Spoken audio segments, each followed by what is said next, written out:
Hey, welcome back to the channel. So yesterday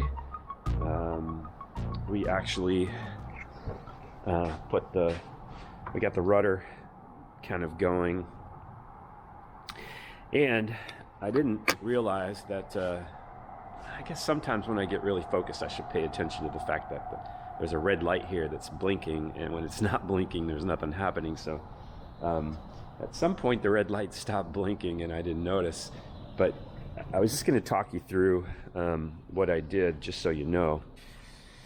I started here at the bottom, and what I actually did was I put epoxy everywhere that this piece was going to attach,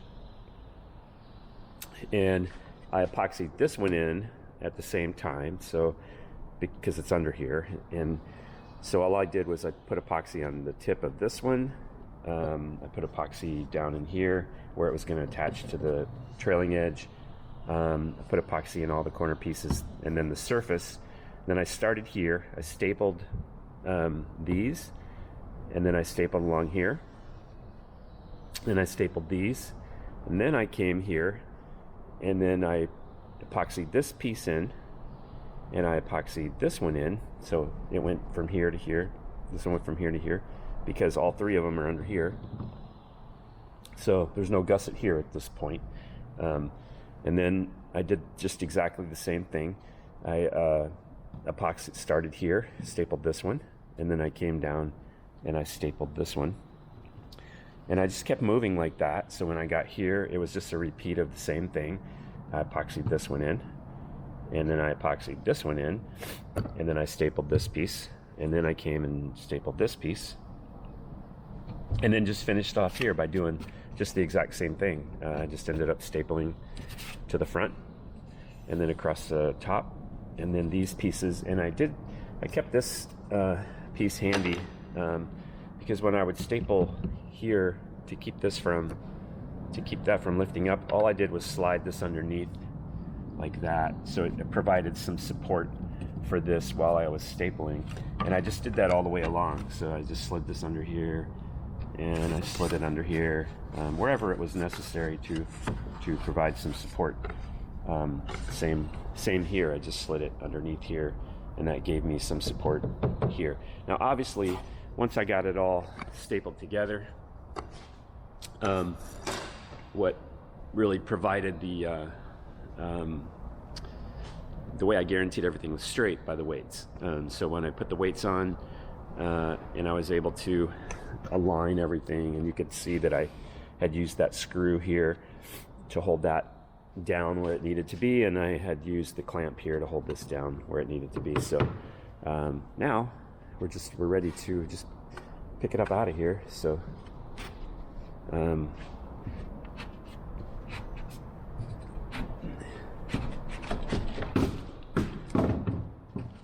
it's been about 15 hours since I was here, so I'll just peel off this over here, and now we can actually get a real look at it. So toss this paper here.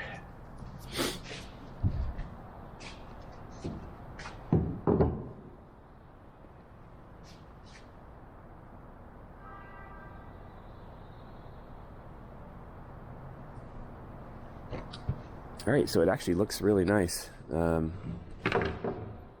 looks nice and straight all the way through. There might be no, it's actually really good. So all right, so now I can get that prepared. Get that prepared like this one is. The stab is ready for its gussets on the other side, and now I can do the same here. I can get this one ready for the gussets on this side. We'll just rough up this epoxy, and there's some extra here, of course. We'll prepare all that, and yeah, not too difficult. and actually very fun to build this part as well. So yeah, so let me get a few things gathered up here, some sandpaper and a block, and we'll get this going. All right.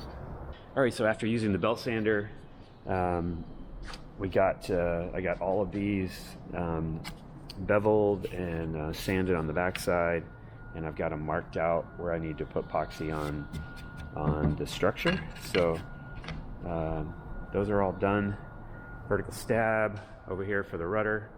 I've got them all same situation. They've all been sanded, marked out, beveled, and now they are ready to epoxy in place. So you've probably seen my rudder pedals sitting out here the last couple episodes.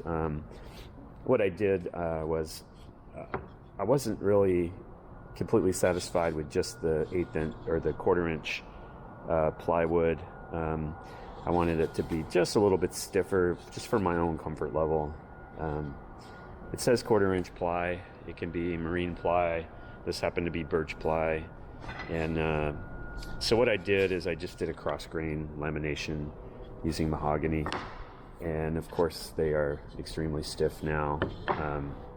And I feel a little bit better about that. So, and if,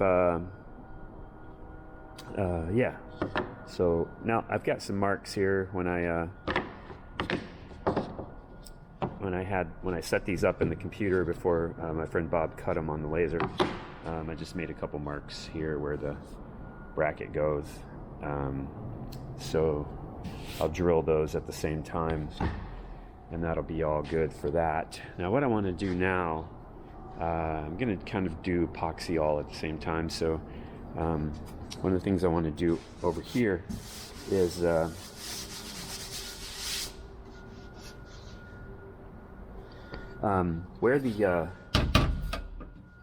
where the trim comes in, or where it exits anyway, out of the fuselage here, where it goes back to the rear. What I want to do is I want to put some little blocks where I'm going to be attaching that cable, and so it's going to exit just forward of this bulkhead right here in the back, and so it's going to come out of the plywood right about here, right in this area. So, and then it'll just extend back to the back here. It'll get attached with a cable safe. I'll show you what that looks like a little bit later, but it'll get attached to the horizontal stabilizer right here, and then it'll extend through the cable safe and to the trim tab on the elevator. So so the first thing to do is where this is going to exit and where it's going to start. I'm going to actually make a bit of a chalk line from here to there, so that I can get some little triangle blocks in place where I'll actually screw the clamps to. Not very thick structure back here, so my preference is not to screw to the structure itself. I prefer to screw to a little block attached to the structure. So, and yeah. All right, so and as I work toward the rear here, and I have some epoxy left over,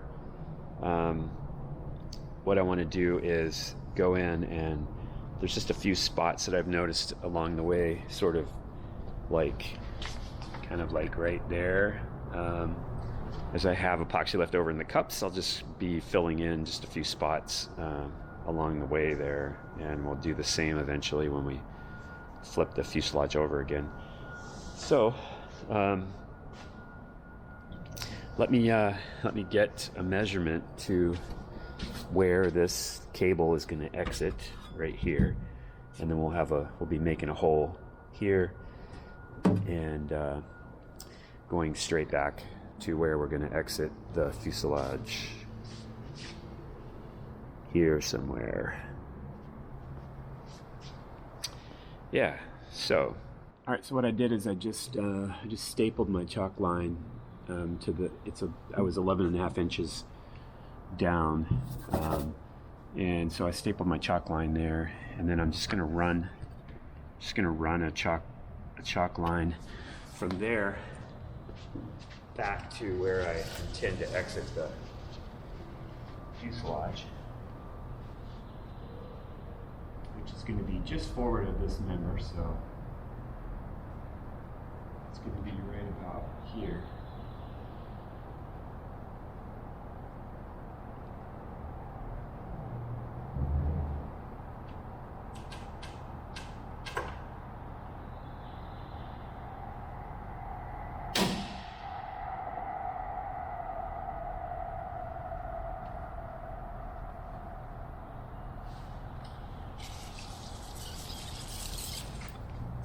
And then that gives me a line on my fuselage side now. I can see where each of those, where that cable's going to cross each of these members. So I'll actually be able to put a little block on there. So now I'll just make some,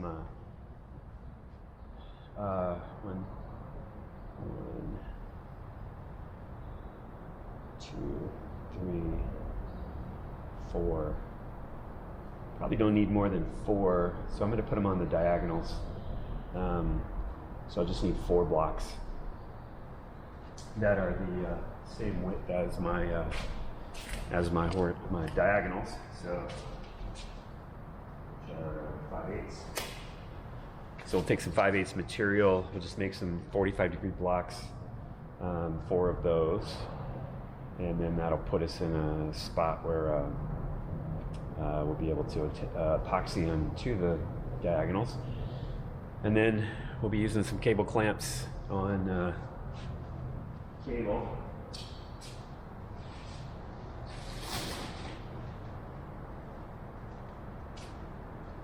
This is the cable we're using, so, and it will it'll be I think that'll work out really good. So all right, so you can see I got my blocks here. Got my blocks all cut, and I just used some of the lightest wood I have, so just to not add more weight than I have to. And then what I'll do is I'll come in here on top of this, and I'll actually just epoxy that right to the diagonal, and then this one will be right about here. Just try and center the blocks up on the diagonal, and I'll clamp those in place. But now I want to figure out exactly where I'm going to exit here. I'm going to exit somewhere around here, probably a couple inches forward of this member here, maybe about here.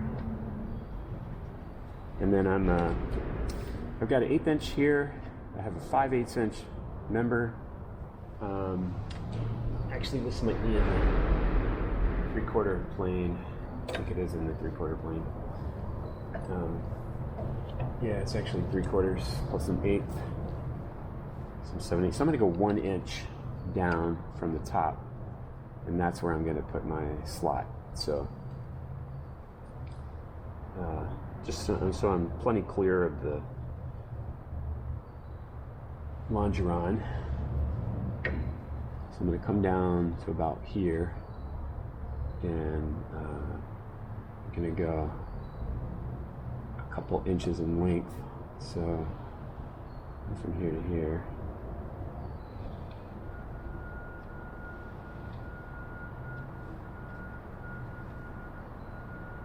And then we'll just grab our cable.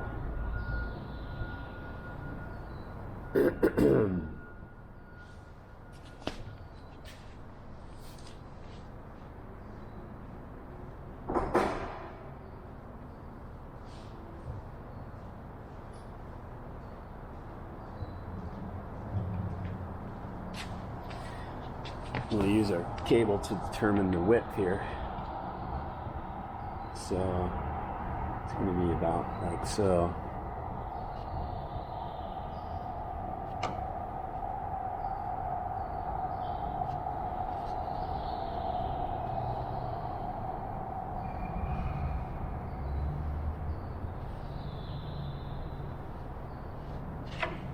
And then we'll just just round that off at the ends.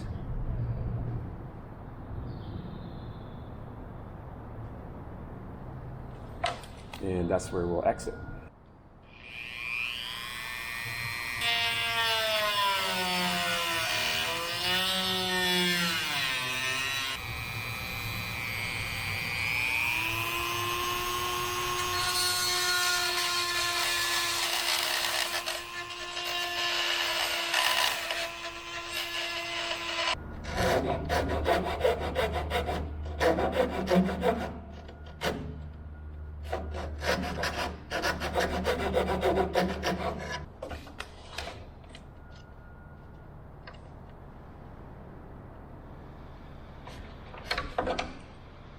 Excellent.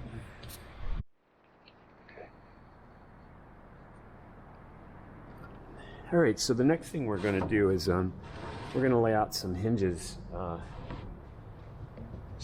for the rudder pedals and for the stabilizers, the elevator and the rudder.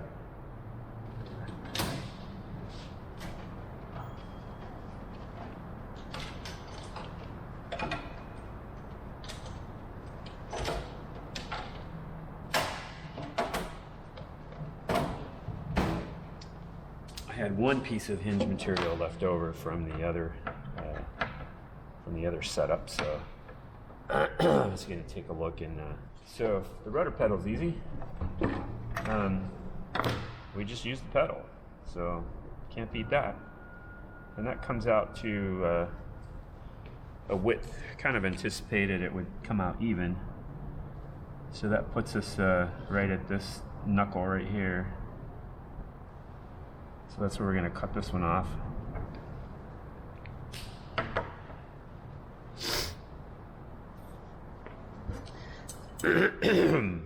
Might as well use this one up, so that's going to be right at that second knuckle.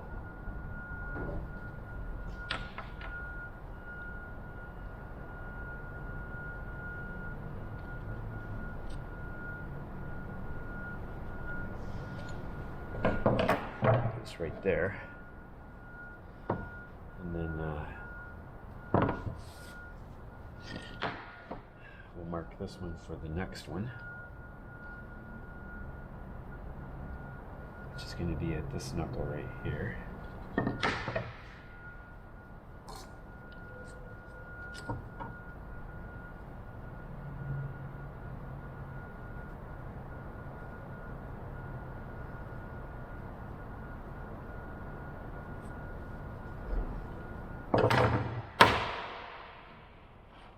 So it takes care of the rudder pedals. Then we've got, let's see what size our hinges are.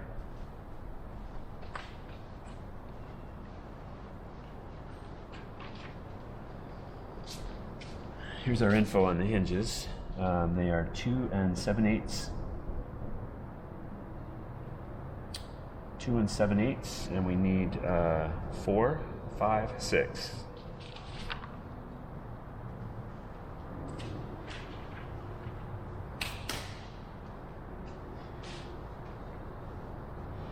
So we'll work that from the other side. So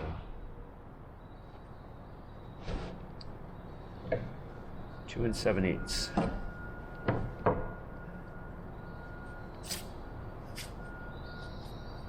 See how that works out. So that's going to put us at a kind of a partial, but that's okay because then we can pick up right at the next one. So 2 7/8.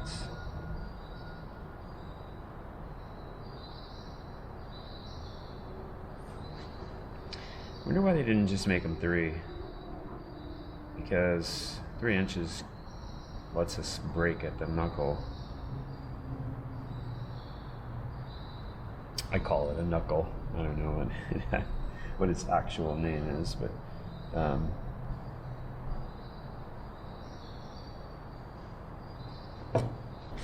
well, I don't know why, but I'm going to follow. So 2 7/8 is right here, and then the next one will go from here.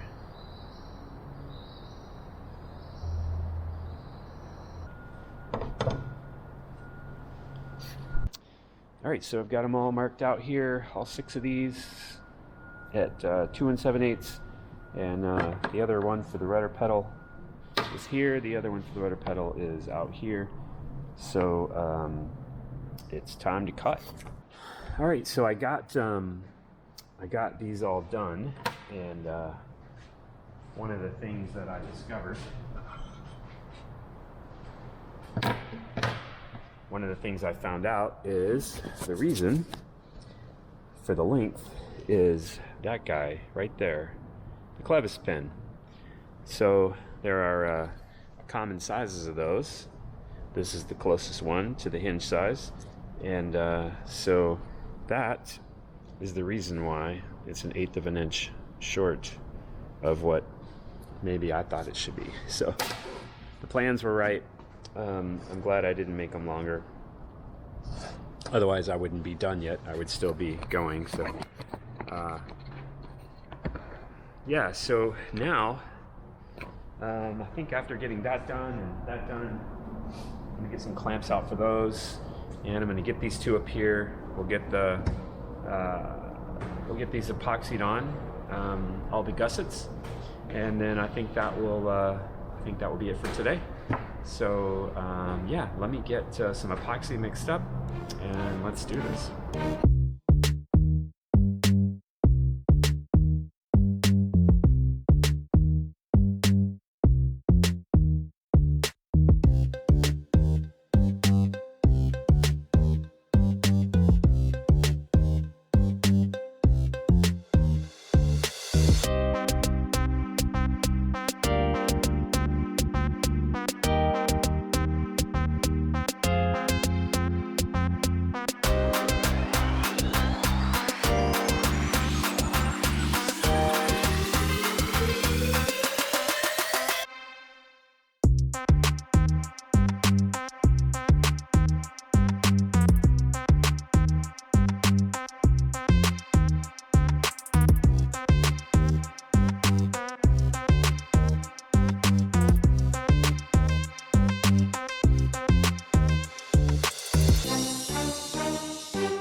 All right, so I've got everything done that I wanted to, and actually it was a really productive day, so I got a lot more done probably than I even anticipated that I could. But you can see that I've got the gussets on the other side of the vertical stab, and then I've got the gussets on the other side of the rudder.